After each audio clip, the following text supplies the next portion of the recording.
One में सबसे most important question है हमारा मुगल साम्राज्य का पतन। इसको आज की इस वीडियो में हम करने वाले हैं और इसके 4 पॉइंटों पे हम चर्चा करेंगे। पहला पॉइंट है आंतरिक कमजोरियां सत्ता के लिए संघर्ष, दूसरा पॉइंट है बाहरी चुनौतियां और तीसरा पॉइंट है पतन और उसके कुछ व्याख्याएं और लास्ट पॉइंट है मुगल परंपराओं की निरंतरता। तो स्टार्ट करते हैं इस वीडियो को। पहले प्रस्तावना में कुछ इम्पोर्टेंट्स देख लेते हैं। प्रस्तावना में इस इकाई में हमारे अध्ययन का काल 1740 से 1773 तक है। 1739 में नादिर शाह के आक्रमण तथा दिल्ली में नरसंहार ने पहले से जर्जर होते मुगल साम्राज्य को और भी कमजोर कर दिया था। आर्थिक संकट सहित अन्य कारणों ने मुगल साम्राज्य के पतन में योगदान दिया। तो इसका मुगल साम्राज्य का सबसे मुख्य पतन का कारण था वो आर्थिक संकट था। और नेक्स्ट पॉइंट है हैदराबाद, बंगाल और अवध के उत्तराधिकारी राज्य थे जो कभी मुगल साम्राज्य के साम्राज्य में शामिल हुआ करते थे तथा साम्राज्य से अलग होकर स्वतंत्र राज्य बने। नेक्स्ट इम्पोर्टेंट पॉइंट है इसमें मैसूर राजपूतों और केरल के वे स्वतंत्र राज्य आते हैं जिन्हें हिंदू राजनीतिक व्यवस्था वाला राज्य कहा जाता था। ईस्ट इंडिया कंपनी का एक व्यापारिक कंपनी से राजनीतिक सत्ता के रूप में संक्रमण कैसे हुआ, इस वीडियो में हम बाद की वीडियो में जानेंगे। अभी हम मुगल साम्राज्य का कैसे पतन हुआ केवल इसी पर चर्चा करेंगे। तो 1800 इसमें मोस्ट इम्पोर्टेंट क्वेश्चन ये भी है, 18वीं सदी एक अंधकारमय युग। इसको 18वीं सदी को एक अंधकारमय युग क्यों कहा जाता है? तो 18वीं सदी को एक अंधकारमय युग के रूप में इसलिए चित्रित किया गया है क्योंकि उस समय अव्यवस्था तथा अराजकता का शासन था। इसमें इम्पोर्टेंट है ये मुगल साम्राज्य का प्रभाव ना तो इतना गहरा था और ना इतना व्यापक जितना कि इसको माना जाता है। भारत एक काफ़ी बड़ा भाग, विशेषकर उत्तर पूर्वी तथा दक्षिणी भाग इसके बाहर था और इसी भांति बहुत से सामाजिक समूह भी इसके प्रभाव के बाहर थे। इसलिए अखिल भारतीय स्तर पर आने वाली परिवर्तनों का विश्लेषण करने के लिए मुगल साम्राज्य के पतन को उचित आधार नहीं माना जा सकता है। कुछ नेक्स्ट पढ़ते हैं। इम्पोर्टेंट क्वेश्चन 1, मुगल साम्राज्य का पतन।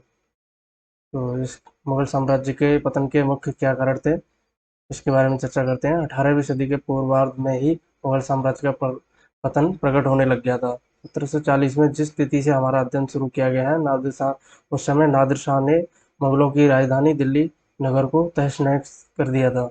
1761 में अहमद शाह अब्दाली के विरुद्ध मुगलों ने नहीं बल्कि मराठों ने युद्ध किया था। इससे आप पता कर सकते हैं कि मुगल साम्राज्य का पतन स्टार्ट हो चुका था। 1883 से मुगल सम्राट ब्रिटिश शासकों का पेंशन प्राप्तकर्ता बन गया था। इसके मुगल साम्राज्य के पतन के मुख्य कारणों में से पहला कारण है आंतरिक कमजोरियां, सत्ता के लिए संघर्ष। तो इसमें क्या कमजोरियां रहीं, क्या संघर्ष हुआ, इसके बारे में चर्चा करते हैं। औरंगजेब की गलत नीतियों ने मुगलों की स्थायी राजनीतिक व्यवस्था को कमजोर कर दिया था। नेक्स्ट पॉइंट है इम्पोर्टेंट इसमें उत्तराधिकार के युद्धों तथा कमजोर शासकों के कारण 1707 से 1719 तक दिल्ली में अव्यवस्था फैल गई थी। निजामुल मुल्क ने इस सम्राट के शासन के दौरान वजीर के पद से त्यागपत्र देकर 1724 में हैदराबाद के स्वतंत्र राज्य की स्थापना की। बंगाल, अवध और पंजाब ने भी इस पद का इसी रास्ते को अनुसरण किया और सम्राट का उत्तराधिकारी राज्यों में विभाजन हो गया। छोटे सरदारों ने भी इस विद्रोह का सूचक समझा जा सकता है, इसका भी फायदा उठाया छोटे सरदार जो थे और उन्होंने मराठों ने अपने राज्य की स्थापना की कल्पना को साकार करने के लिए पुरजोर प्रयासों को शुरू कर दिया था। नेक्स्ट पतन का मुख्य कारण माना जाता है वो है बाहरी चुनौतियाँ। इसके बाहरी चुनौतियों पर चर्चा करते हैं। ईरान ईरान के सम्राट नादिर शाह ने 1738 से 1739 में भारत पर आक्रमण किया था।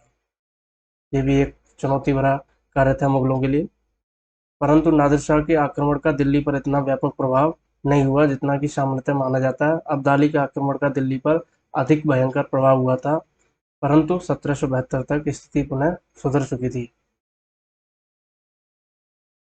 जो नादिर शाह आया था ईरान से, उसके बारे में आगे चर्चा की गई है। उसकी लूट में सबसे बहुमूल्य वस्तुएं मयूर सिंहासन को लूट के लेके गया था और कोहिनूर हीरा था।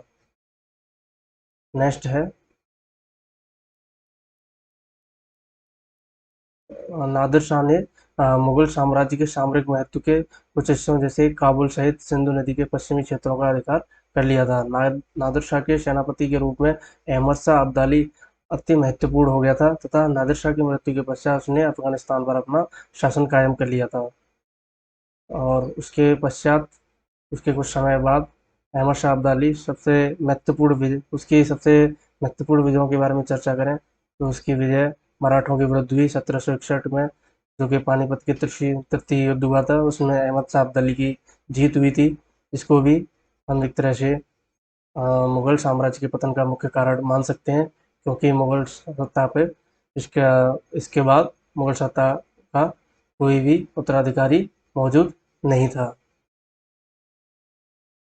नेक्स्ट पॉइंट पे चर्चा कर लेते हैं, जिसको बोला जा सकता है कि मुगल साम्राज्य के पतन के मुख्य कारणों में से एक है, वो है पतन की कुछ इसमें कुछ व्याख्याएं हैं, इस पे भी चर्चा कर लेते हैं। इतिहासकारों के अनुसार सम्राट तथा कुलीनों की व्यक्तिगत सफलताएं, उनके दुराचार, विलासिता, लिप्त रहना मुगल साम्राज्य के पतन के कारण थे। मतलब एक दुराचार, विलासिता और व्यक्तिगत असफलताएं भी मुगल साम्राज्य के पतन का मुख्य कारण रही है। सरकार एवं अन्य इतिहासकारों ने मुगल शासन का चित्रण एवं मुस्लिम शासन के रूप में किया तथा मराठों, सिखों एवं मुगलों के विद्रोहों को इस्लामी दमन के विरुद्ध हिंदू प्रतिक्रिया बताया है। सतीश चंद्र एक इतिहासकार हुए हैं। उनका तर्क है कि जागीरदारी व्यवस्था में संकट हो जाने के कारण मुगल साम्राज्य का पतन हुआ तथा ऐसा इसलिए हुआ क्योंकि जागीरदारों की बहुतायत थी, परंतु जागीरों की संख्या बहुत कम थी। एक इरफान हबीब इतिहासकार हुए हैं। उनके अनुसार मुगलों के अंतर्गत कृषि व्यवस्था और अधिक शोषणकारी हो गई थी, क्योंकि इन सीमित साधनों पर दबाव अधिक बढ़ने लग गया था। इसी कारणवश किसानों का विद्रोह फूट पड़ा, वो बहुत ज़्यादा गुस्सा हो गए और जिसके कारण साम्राज्य का स्थायित्व नष्ट हो गया। कैम्ब्रिज के इतिहासकारों, उनका लेखकों का मत है कि जिन जमींदारों ने मुगलों के विरुद्ध विद्रोह किया था, जो मुगल साम्राज्य के पतन का कारण बने, वे जमींदार धनी थे, ना कि गरीब किसान, और इनका समर्थन धनी व्यापारियों के द्वारा भी किया गया था। नेक्स्ट पॉइंट पर चर्चा कर लेते हैं। एंड पॉइंट नंबर 4 है मुगल परंपराओं की निरंतरता। इसमें चर्चा की गई है 1761 के आते आते मुगल साम्राज्य नाम मात्र का रह गया था। केवल दिल्ली तक ही मुगल सत्ता रह गई थी और वहीं से ही कुछ राज्यों पे अपना आधिपत्य रह गया था और वहीं से कुछ छोटे से राज्य दिल्ली से ही मुगल साम्राज्य का समापन किया जाता था। 1783 में सिखों ने मुगल बादशाह के दरबार में नजराना भेंट किया, इसके बावजूद कि उनके गुरुओं को मुगलों ने मरवाया था। मतलब केवल सम्मान का ही मुगल सत्ता रह गई थी और उनका पतन होना धीरे धीरे शुरुआत हो गया था। छोटे छोटे साहूकार, छोटे छोटे जमींदारों का उदय होना स्टार्ट हो गया था। बक्सर के युद्ध के बाद बादशाह शाह आलम द्वितीय को कंपनी ने अपना पेंशन भोगी बना लिया था। मतलब अंग्रेजों के अधीन आ गए थे। 1803 में अंग्रेजों के द्वारा दिल्ली पर अधिकार कर लिया जाने के कारण मुगल बादशाह पुनः अंग्रेजों के संरक्षण में आ गया। नेक्स्ट पॉइंट भी काफ़ी इम्पोर्टेंट हो सकता है, जिससे कि हम मुगल सत्ता का पतन के बारे में जान सकते हैं, जिसमें है कि संस्थाओं को निरंतरता बनाम व्यवस्था संबंधी परिवर्तन। तो संस्थाओं की निरंतरता को भी इसके पतन का जिम्मेदार ठहराया जा सकता है। कुछ पुरानी संस्थाओं के साथ नवीन राजनीतिक व्यवस्था को क्षेत्रीय शासकों और बाद में अंग्रेज शासकों के द्वारा पुनः एकबद्ध किया गया था एकबद्ध किया गया था। भू राजस्व व्यवस्था लगभग पहले ही के समान थी, परंतु उपनिवेशवाद यानी कि अंग्रेजों के शासन के अंतर्गत एकत्रित की गई संपदा का निष्कासन भारत में हुआ, क्योंकि अंग्रेज क्या करते थे कि अपने देश से जो भी बहुमूल्य वस्तुएं, जो भी राजस्व था, वो के उससे सारी वस्तुओं का खरीद के अपने यूरोप लेके जाते थे और वहाँ के नागरिकों को बेचकर उससे भी मुनाफा कमाती थी। कंपनी का यही एक व्यापार करने का तरीका हुआ करता था। संस्थाओं की निरंतरता पर उनके द्वारा बल देने का उद्देश्य मात्र यह साबित करना था कि ब्रिटिश शासक भी अपने पूर्ववर्तियों से भिन्न नहीं थे। मतलब जैसा ब्रिटिशर्स और अंग्रेजों ने किया, सेम वैसा ही मुगल शासक भी किया करते थे। आज की वीडियो में बस इतना ही।